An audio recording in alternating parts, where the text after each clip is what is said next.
Thanks for joining us for another Burn30 podcast. Today, we're keeping it in the family. You might be seeing double, and I may regret having these two on with me. I hope I don't get ganged up on here. But we have Alicia's twin sister, Lauren, with us. Yes, Lauren Mauer. Welcome to the Burn30 Podcast. Thank you so much for having me. Yeah, you bet. The reason we're having Lauren on today is both Alicia and Lauren have found fitness and made that one of the priorities in their lives. And I thought it'd be fun to talk to both of you and see why you prioritize that, how you squeeze it into your schedules. And Lauren actually went to Burn30 for a while too, so she has a little unique perspective there as well. Lauren, thanks for joining us. Yes, absolutely. If you want to start off by just saying a little bit why you work out and how you squeeze that into your schedule with everything else you have. Good question. Fitness is my jam. No, I definitely have a heart and passion for it. I've always worked out my entire life, always did sports and things like that. Did you both do sports together? Yes. Yeah. Okay. Softball, volleyball, basketball, but really volleyball. Did you ever have sports independent of each other? I think I was in All-Stars softball. Oh. You know, we were a little competitive. I was going to say, did she? I guess I didn't get it. Snuck that in. I think I I didn't might have make it. played, well, we did play volleyball all throughout. And then we also played through college for rec. Yeah. And we were on the same team, right? Yes. Yeah. Yeah. So, but you always, I was a little jealous because you could run. I had asthma growing up. Oh, you could run that mile. Yeah. I could not. It Yeah, was tough. And you always, I don't know, you were just naturally, I think, more gifted in that. Yes. I did start running Endurance in high school. Mm-hmm. Yeah. Our dad is a huge runner. I think I got a lot of that like spirit of, you know, working out and taking care of myself because of my dad. Sure. Yeah. But, Yeah, I cut you off there. Go ahead. Yeah, You can actually answer the question I asked you. you know, we're 41. It's just been a few years since I really realized that strength training and lifting is my jam. I love it. I have such a big passion for it. So yeah, I started doing just other things though before lifting. I did HIIT training and bar and Pilates. And, you know, we're both kind of built broadly. And I was like, man, I really want to define my arms. How do I define my arms? And I thought bar would do it, you know, lifting lighter weights. And I was like, no, there's a little bit of tone there From what you're. Yeah, I really wanted more definition. And it wasn't till Burn30 when I realized that that whole one-on-one connection and progressive overload is huge and like lifting heavy. That's when I was like, wow, I'm actually seeing changes in my body. Even though I worked out my entire life and done all of these different types of things, it wasn't till that progression and having that schedule with Becky, the trainer, and the excitement of that. That's when I was like, I really want to continue this. So. Yeah. And how do you fit now? I know you're not at Burn30 now, but you still make time every week to work out. How do you fit that in with everything else you have going on? As you may know, I work for TheBurg. I'm the co-owner and sales director of TheBurg magazine. I absolutely love it. I am so blessed because I do have the flexibility in that job to, you know, drop my kids off of school and then hit the gym real quick and then get home, get to the office and do my work. So that's been amazing. And not everyone has that flexibility. So I know it's so hard, of course, to fit in that type of lifestyle, but you know, if you can get up in the morning, early hours or evening hours, whatever, just try to fit it in because it is so worth it. And then, you know, my husband, Thomas, is a pilot and we have 2 boys. So like just with his schedule not being home and the kids' schedule, I sometimes just can't get up at 5 or, you know, do something in the evening hours because there's sports and stuff like that for the boys. So I'm sure my schedule will change once the kids are older. But right now, you know, my schedule is, you know, getting the kids to school and then hitting the gym right after that. Yeah. I always say consistency is better than nothing, right? Like if it's just absolutely. a little bit here and there, it's better than just giving up. And I think we both have learned that as we've gotten older, especially moms. So, well, I was going to say, you're both moms of 2 kids. And why is it important being a mom to continue to strength train? such a good question. I mean, emotionally, mentally. Jinx. I just actually posted a reel about this today when I was working at Planet Fitness. I am there lifting heavy because that's sort of my therapy me time. You know, I always say parenting is so much harder than going to the gym and lifting heavy things. I think parenting is just way harder. So, you know, having that me time, listening to some music and, you know, lifting heavy things, and it just feels so good. And I feel so strong. I feel so more confident. And that helps me tackle the rest of the day. Like, I'm a better mom. I can show up for them so much better because I did that for myself. Yeah, you did that for yourself. Yes. Yeah. We're that generation, right? That we have to take care of ourselves first. We grew up in that generation where our parents didn't really, I see that. Yes. And I was like, I even said, like, I'm going to make sure I take care of myself so I can show up and be a better person for my kids. And luckily we have the means to do so. Absolutely. We're truly blessed. Yes. That's true. And like I said, if it's just 15, 20 minutes doing something for yourself, depending on your goal, right? If it's not lifting, right? If that's not what's making you happy or whatever, find something. Move your body. Yeah. I mean, that's where you start. You know, we're like at the age of 41 in our 40s, as women, I think we need to make sure that we are lifting. We are growing muscle and protecting our bones. Exactly, you know, we're in that perimenopause state. All these changes. We'll talk about lifting and why lifting over bar or hip or something like why, you know, but for both of you, why have you found lifting to be the thing that you enjoy and get results from? I've seen just more changes in my body physically. Yeah, body recomp is huge because, you know, you can do all the HIIT and endurance training and look like you're thin, but you're looking, like people say tone. They're looking to look tone, meaning you're trying to see muscle. Yeah, defining your definition, muscles. But you actually have to build that muscle to see it. And everybody is different. Like, exactly. Like genetically, I have to work with what I have. Like, I have broad shoulders, I have bigger calves. I'm just built that way.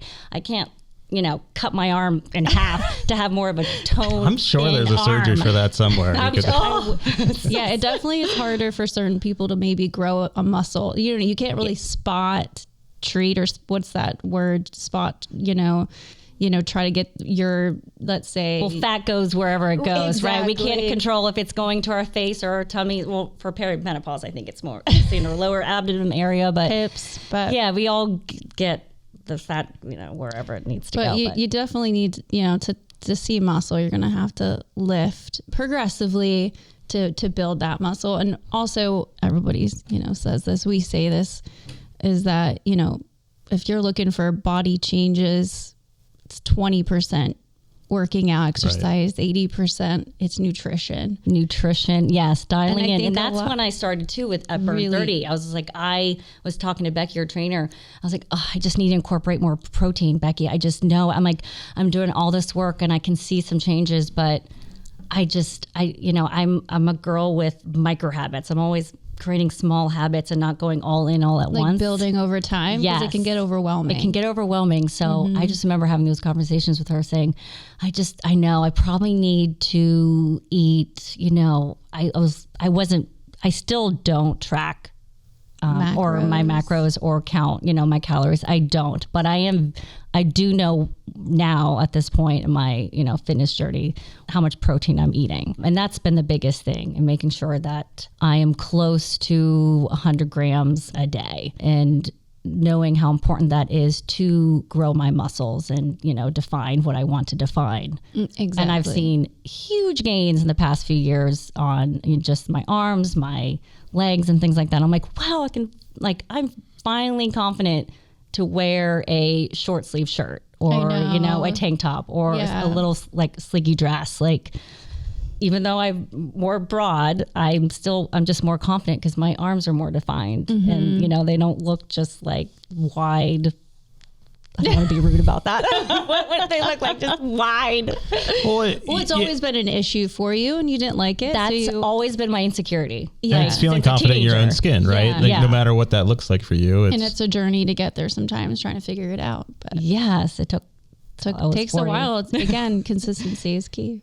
And you're hitting on clean eating, right? So we've talked about this before, and it's a theme that comes up over and over. I mean, you can you can eat all the protein in the world, but you can still eat like garbage, right? Yes. And so it's not Whole just foods. There you go. Yeah. Yeah.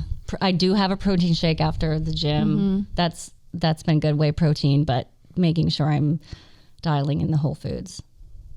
And Alicia, you do this at home a lot too, that you help us kind of pay more attention to what ingredients are and things. And you and I both have done macro counting in the past with certain challenges. I've been good at that. And I hate it. Honestly, I do too, you guys. I'm guilty of it. It stresses me. It does stress me out because there's just so much on your plate. But I think I just haven't been as consistent with it to the point where it's become more of a habit. Like exercising is like nothing. Like it's just something I do. Yeah. That does not, the macro counting doesn't come as naturally, nor do I want to follow a plan. It's just hard, especially with like holidays and things like that. Feels like a and restriction. then you feel a little guilty at times. And it's just like so many people do it really well. And I do follow some folks on, Instagram, absolutely. Just to get some inspiration, because I think over time, as I continue learning, it will become more of a habit or become easier. And there's so many coaches out there. I agree. We have one at Burn30 who can help guide anyone. I've actually already asked him a few questions about certain protein intake. So it's just it's the part implementing it. You're absolutely right. And it's always nice to have a partner to do it with you, because I don't think I could do it without. As soon as one of us stops doing it, the other one's like, well, I give up. Yeah. It's so like, hard. It is tough. Just, it's hard to make meals all, and meal prep. And like you said, you were able to incorporate a shake, because that's something you can easily do if you're running out of this. Well, that was my first step actually at Burn30. I remember being like, okay, I'm going to finally buy protein and a protein powder and take it after my workout at Burn30. That was my first time. I was like, that alone was huge. I didn't realize that I was not eating enough protein. I think I was super most people low. don't. Yeah. They have no idea. I mean, they think a couple eggs in the morning will do it. And right. 6 grams, right, per egg. That's it. I thought it was 12.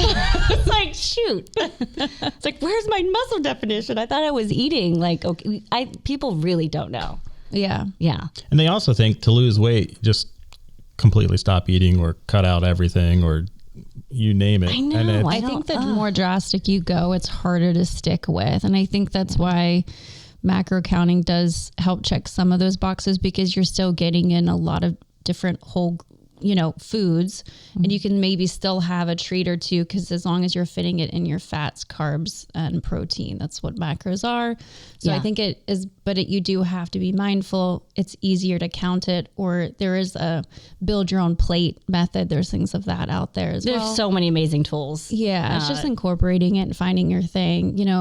There's so many other types of diets like keto or carnivore, but it's like, I think it's harder for certain people because you're getting rid of a whole food group, which is so much harder, I think, for a lot of people.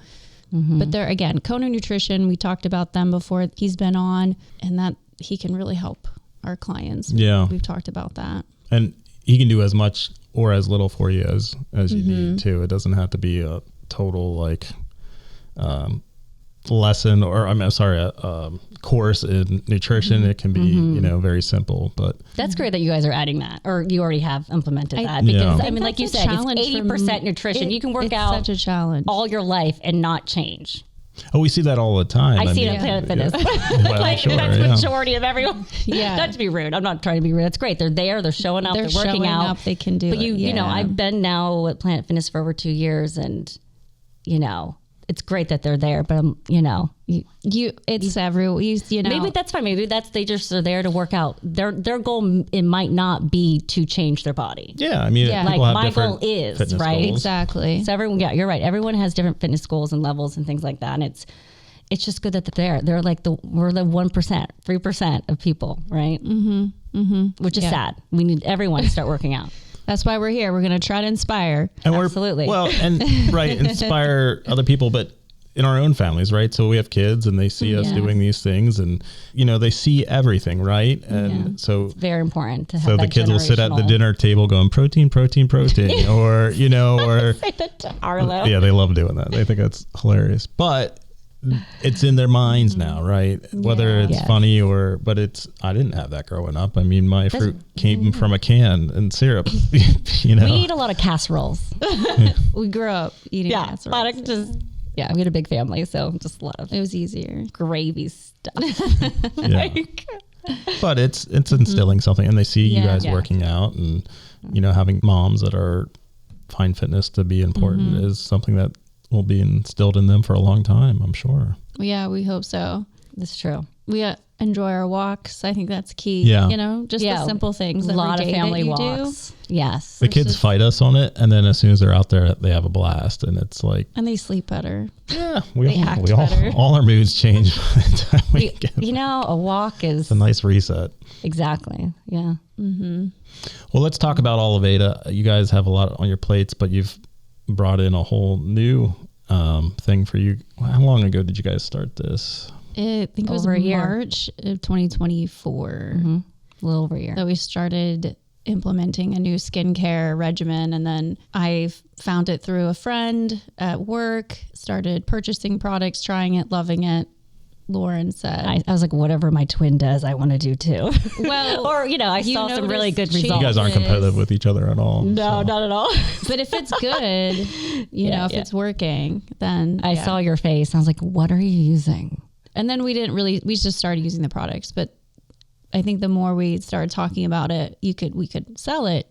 And we've never done anything like this before. Yeah. Well, what is it? Oliveda is, I would say it's kind of like a whole like wellness / like from head to toe skin care brand. And waterless beauty. Yes. Waterless. That's EU standards. The kids recite all these lines at home. It's great. We hear it all the time. Very good, clean, organic, based off of, so the first ingredient, that's why I say waterless. The first ingredient isn't water, because majority of our skincare in America, if you go home and look at it, it's water, aqua, the first ingredient. And that means at least 70-85% of that product is just water. So they're filling it, of course, with other things like preservatives and terrible things to keep it have a strong shelf life because of the water. But we don't use water as a first ingredient. We use the olive leaf elixir. The ingredient comes out as hydroxytyrosol, which is a powerful house. It's strong antioxidant, stronger than vitamin C.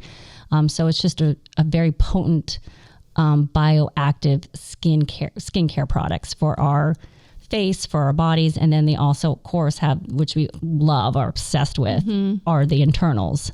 So you can drink hydroxytyrosol. You can purchase hydroxytyrosol in pill form, but this brand has incorporated it into everything from, you know, what you're drinking to what you're placing on your scalp, your hair, your skin, of course, your body, your feet.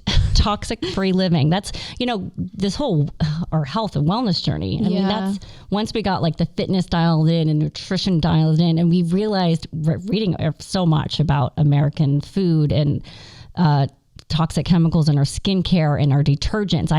I'm not crunchy mom whatsoever, nor am I toxic free completely, but I am so aware now, like, it's really important what we put in our skin. Our skin's the biggest organ. We really have to be mindful of what we are, you know, because topically, you know, it does absorb into our bloodstream. We really need to be careful. So switching completely from, we used lots of different skincare types, but they weren't clean or organic. And we did try the clean organic first, but they weren't as effective. Yeah, we've dabbled into that too, of course, but we didn't find any results with the Sephora Ulta like clean lines. Yeah, so we were just blown away with Oliveda. And of course, the internals, the collagen, the hyalurons. So we obviously had to sell it, or at least talk about it with our friends and family. And it was natural. And it's been like a year of us doing this together. It's something that we've enjoyed as twins. We've always wanted to do something, right? And I remember you saying, like, I kind of want to do this. And I was sort of skeptical because of the whole like multi-level marketing, social media marketing thing, influencer stuff. I was like, this is really not. You guys are doing a great job with it. We'll see. Learning as you go. I love it. And we're learning as we go, and we really do. We're obsessed with the product, so it's an easy sell, right? Because we have great results to show. Products do sell themselves. It's just a matter of having people try them out. Yes. But I just love that this is fit in with everything else that you guys have been passionate about. You know, the fitness, whole circle. Eating well, just even parenting tips and learning how best to take care of the family. And so this has been a very natural progression that I've seen from where I sit. Yeah. And I like that for you guys. Yeah. Sophia has been really enjoying it too. Yeah. It's so cute to see her on your videos. Yeah. And Jakey. I know that you're going to come out with some more makeup, and she's using the cleansers and the lip balm. It's just nice to have something to show her that smells so good, that's clean, that's good for our bodies. And it's just incorporating those little things, you know, like we talked about, the exercise, the eating, you know, trying to get her to eat less sugar. But less sugar for kids. I know, right? And, you know, again, good skincare. And obviously you talked about too, just like you know, what you're washing your clothes with, or, you know, certain ingredients that you're using on a day-to-day. We have to be mindful what we're placing in our bodies and on top of them. Yes. Once you go down that rabbit hole, you can't get out. Yeah. Well, you can get overwhelmed with things and drive yourself crazy. But there's some great brands out there nowadays. So yeah, people are more aware.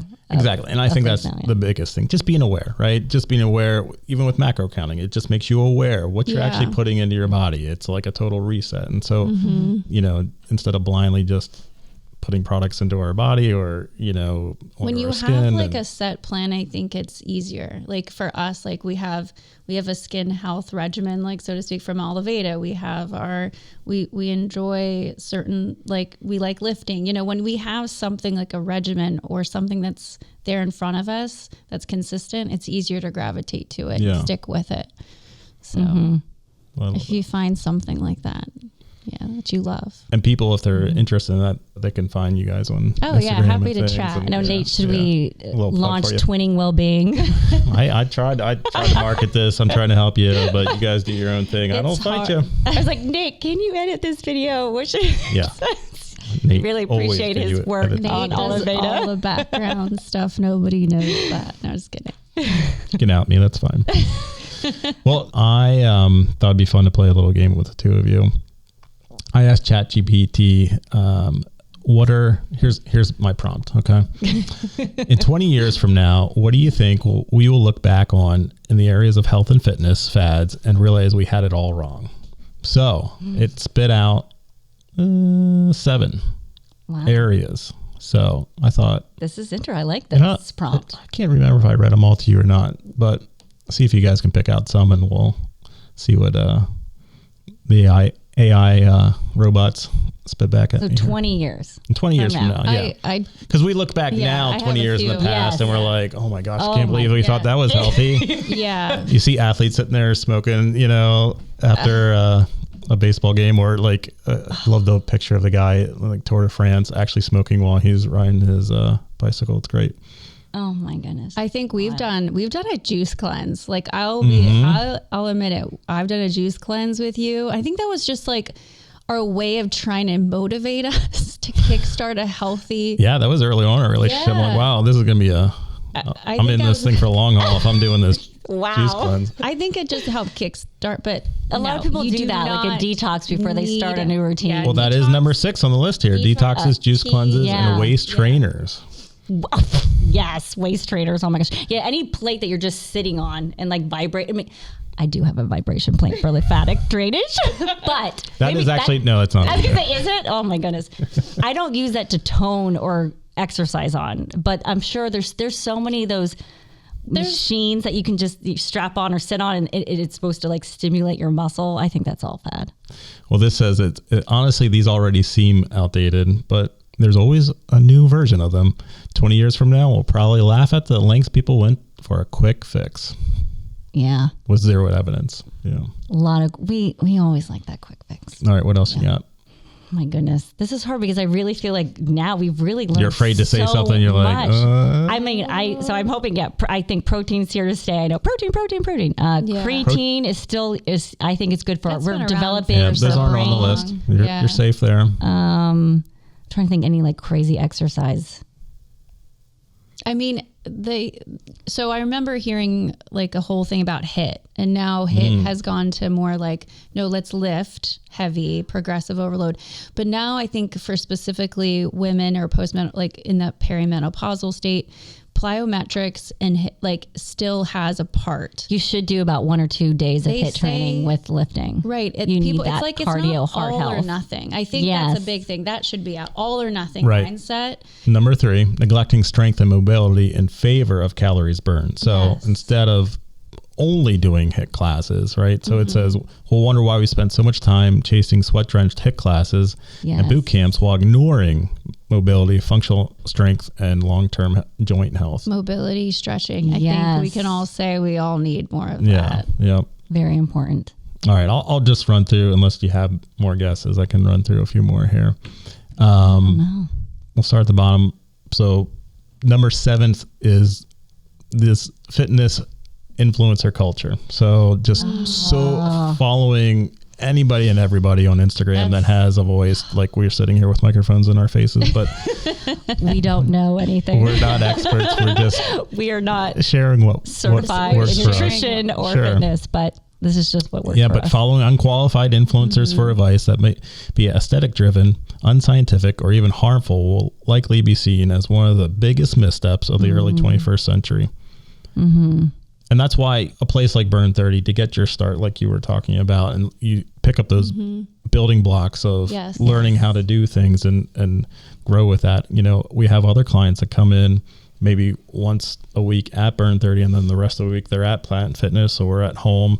I know I do a lot of workouts at home too, and we have a tonal machine at home, and Alicia and I love that. I mean, it's so convenient. It's convenient. It's there. But the thing I read about it today, it's like Tonal doesn't know if you slept 2 or 10 hours last night. Tonal doesn't know if you injured your back. You know, Tonal doesn't know. Good point, Nate. All these other things about you. For your soreness or your tiredness. Whereas, you know, you walk into Burn30 or anywhere you go with a personal trainer. Yes. If it's a good personal trainer, they will adapt and build something based off of an injury or your next goals, or, you know, what you're seeing happening with your own body. AI is still not there. So I love the support. I mean, even at Planet Fitness right now, I use an app with a coach, and that coach is giving me that routine, and she's speaking to me in my headphones. I've always needed something or someone. I love training. I love personal training, one-on-one or even group training. I always had to have someone to tell me what to do. It's so important, I think. So number 6, we already hit the detoxes, juice cleanses. Number 5, gut health fads and supplement overload. Supplements. We should have mentioned supplements. There's just so many out there. It's insane. There is. I get overwhelmed. It's hard to know what's good, what's clean, what's what you know, I what's in always it. recommend. That's a good point. Metal toxins now and powder and Who knows how it's manufactured. Coffee, Is it third party tested? Where? It's always talk to your practitioner. Obviously, I'm in the medical field. You have to say that. And I have to say that. But I also say, you know, try it for 2 to 3 months. If you then stop it for a few weeks to a month. See if you notice anything. Doing anything. If you're following blood work, that's a little different. Obviously, follow your practitioner for that. But you know, if it's something for, you know, sleep or something for energy, like try it, stop taking it. Then you'll see if it's worth keeping around. And of course, there's a ton of brands out there, but so much. Yeah. Got to focus on the whole foods, right? Yeah. But then, our food in America is not that great. Going on about how we're all doomed. We are doomed. So just end of the day. Give up. Don't give up. Number 4, Alicia, you already hit on this one. The all or nothing mentality. The idea that if you don't have a perfect hour at the gym or 100% clean diet, it's all not worth it. You know, so baby steps. I think we all have to take our own, like I have to take that advice myself. You know, you get that mindset and you just kind of spiral and you just want to give up, but it doesn't have to be a Monday. Continue showing up, you know, find your purpose. Yeah. So. And that's another reason I love Burn30 is that it's 30 minutes, right? You know, you can do much more. A lot of people do come into Burn30 and they'll put in their 2.5 hours a week and think that's good for the whole week. But I'd really encourage people to move their bodies every day. Yeah. You know, whether it doesn't have to be, you know, hard all the time. It shouldn't be hard. Yeah, all the time. exactly. Your body needs rest. Yeah, sweating is overrated. I don't sweat, really. I maybe glisten, but I don't. Even when lifting, I don't have to always have to take a shower, wash my hair. Which Our heart's a muscle, Lauren. We still got it. That's true. I will have to say I probably need to add more HIIT training. Yeah, a little bit more of that. Twice. Some cardio. Yep. Mm-hmm. I should add that. Mm-hmm. Get a run in there. Yeah. Number 3 we already hit was that, neglecting strength and mobility training. Number 2, GLP-1s and shortcuts for weight loss drug, weight loss drug I shortcuts. think they have a huge place, I think, right now for so many people, feeling stuck. But honestly, at the end of the day, is this something you're going to take the rest of your life? Right. Yes, and you really have to keep that in mind. And luckily, Burn30, there's so many, places, so to speak, that can help facilitate that transition through that medication and after, when you're finished. Get that routine. We're working, down. We're working with Game Day Men's Health, and I've started trying the microdosing of some semaglutide, and found it to be really helpful, almost as a reset, right? Like, so coming off the holidays and things like that, like my weight just kept going up, and now, doing this for maybe a month or two, and then kind of hitting that reset button has been really good for me. I think it helps to understand your hunger levels, your cues, and try to continue, if it's helping you to set healthy decision making, and then I think it's worth it. But exactly what you said, though, coupled with that, the strength training, the prioritizing protein and things while you're doing that is so important. Exactly. Especially if you're taking the full dose. You 100% need. I can't imagine the full dose. We'll get into this a whole nother time. My experience with this, I can't wait to talk about it. But it's a powerful drug. I mean, it really is. But they're saying that it's not going to be around in 20 years, or it's going to be maybe different. It's exactly totally different. Yeah, while GLP-1s like Ozempic may remain a tool, we'll lightly look back at this era as a time when we over-medicated instead of building sustainable habits, especially when used by people without medical necessity or without pairing them with strength training and nutrition support. And I think that last sentence is the key, pairing that with what's going to sustain you. Because as soon as you go off these things, I mean, you can be right back to square, where you started. And that's not good for our metabolisms. No. Just waves. It's not good. And I don't know how they rank these, I'm not AI, but number 1, overuse of wearable and data tracking. I mean, we have it now for everything, right? The rings, our phones, the Whoop watch, watches, but we track everything: sleep, steps, heartbeat. And here's what it says about it. And I'd agree with this. We'll probably realize that over obsessing on step counts, calories burned, sleep, and thinking about that every second didn't make us healthier. It just made us more anxious. Yeah. Oh, 100% agree. Yeah. Got to focus on the simple things of life, right? Sometimes I wish I knew less. Right. Oh, I know. We're in the information overload era, and it's too much, and it does get overwhelming. And you're not sure of what's true, what's real, what's not at times. And I think that's why we have to go to the basics that have been around for so long, that have been trusted and scientifically, proven, so to speak. And we all know that moving our bodies and eating healthy, whole foods is key. Sleep, laughter, love. Yep. There we go. Yes. Do we have that sign in the bathroom? Or? Yes. What is it? Live, laugh, laughter. Right. And sleep. And sleep's important. Yeah. The basics. Yeah. Keep it to the basics. Well, thank you guys so much for doing this. You didn't gang up on me, so too bad. So I appreciate that. You didn't ask us those types of questions. Yeah, I appreciate that. I know what I'm doing here. Like, who's the better? Well, they can find you guys on Instagram. Any parting words of wisdom from you ladies? Well, if you're interested in nice glass glowing skin, hit us up. Yes, Oliveda. Shout out to Oliveda. Yes. And then for women, lift heavy, and don't be scared. Yeah, definitely. You're gonna feel amazing. Yeah. All right. Well, that's all we have for today. I appreciate you joining us. Thanks, guys. Thank you for having me. Yeah, thank you.